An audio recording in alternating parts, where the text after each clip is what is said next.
कोणी जेवायला येणार असेल, तुम्हाला सुद्धा वाटतं ना काहीतरी बेस्ट बनवावं आणि मेन म्हणजे जेव्हा व्हेजचा दिवस असतो, नॉन-व्हेजला टक्कर देणारं काहीतरी आपल्याला बनवावसं वाटतं. म्हणून आज बनवली अशी व्हेज स्टार्टर रेसिपी. वरून जेवढीच कुरकुरीत, तेवढे आतून मऊसूत तोंडात विरघळणारे. 10 मिनिटात तयार होणारे आणि झटपट बनणारे. रेसिपीला लागणारे सर्व साहित्यांची यादी खाली मी कॅप्शनमध्ये दिलेली आहे. मिक्सर ग्राइंडर घ्यायचंय, त्याच्यामध्ये घालायचंय आपल्याला एक मोठा कांदा, त्यासोबत मूठभर कोथिंबीर आणि मूठभर पुदिना. तिखटपणा जेवढा हवा असेल त्यानुसार हिरव्या मिरच्या घालायच्या आहेत. मी 2 घातल्यात आणि 7 ते 8 लसणाच्या पाकळ्या. आता कोर्स ग्राइंड म्हणजे भरड वाटून घ्यायचंय.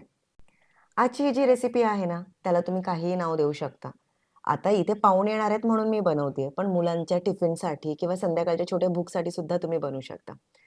आता कोर्स ग्राइंड करून झाल्यानंतर याच्यामध्ये घालायचं आहे आपल्याला पनीर. पनीरचे 2 मोठे तुकडे घेतलेत म्हणजे 100 ग्रॅम. ते सुद्धा आपल्याला ग्राइंडरमध्ये एकदम अशी पेस्ट करून घ्यायची म्हणजे एकदम क्रीमी टेक्स्चर. खातानाच तोंडात विरघळलं पाहिजे इतपत क्रीमी. आता याच्यामध्ये कुरकुरीत चव येण्यासाठी, क्रंच येण्यासाठी भिजवलेली मूग डाळ घेतली आहे मी 2 चमचेभर. 1 चमचाभर ओवा घ्यायचा आहे, पण हातामध्ये असं कुस्करून चुरून घ्यायचंय. 2 चिमूट हळद किंवा अर्धा चमचा हळद, 1 चमचाभर जिरपूड, 2 मोठे चमचे तांदळाची पिठी आणि अर्धी ते पाऊण वाटी बेसन. सोबत चवीपुरतं मीठ आणि कुरकुरीतपणासाठी 1 चमचाभर गरम तेल. आता हे सगळं मिक्स करून घ्यायचंय. मिक्स करताना बिलकुलही पाणी वगैरे घ्यायचं नाहीये. आता कबाब्स बनवण्यासाठी हाताला थोडंसं तेल चोळून घ्या. मी लांबे करून घेतलेले आहेत. तुम्ही गोल, चपटे जसा हवा तसा आकार तुम्ही देऊ शकता. आता हे सगळे तुम्ही डीप फ्राय, शॅलो फ्राय किंवा एअर फ्राय सुद्धा करू शकता जर तुम्ही डाएटवर असाल तर. बरेच जण मला डाएट रेसिपी विचारतात.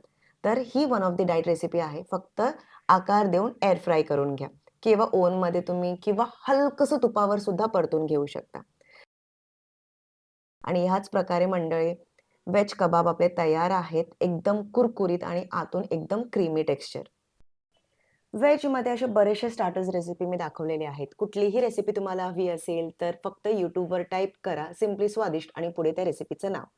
तुम्हाला नक्कीच ती रेसिपी मिळेल. तर मंडळी आजचे आपले मस्त कुरकुरीत व्हेज कबाब झालेले आहेत. आतून तेवढेच तोंडात विरघळणार आहेत. टोमॅटो केचपसोबत किंवा चटणीसोबत तुम्ही सर्व्ह करू शकता.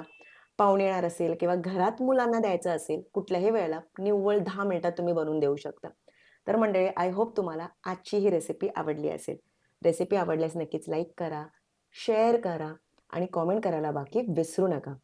आणि आजचा हा व्हिडिओ वेळ काढून पाहिल्याबद्दल खूप खूप धन्यवाद आणि भेटूया आता आपण पुढच्या व्हिडिओमध्ये.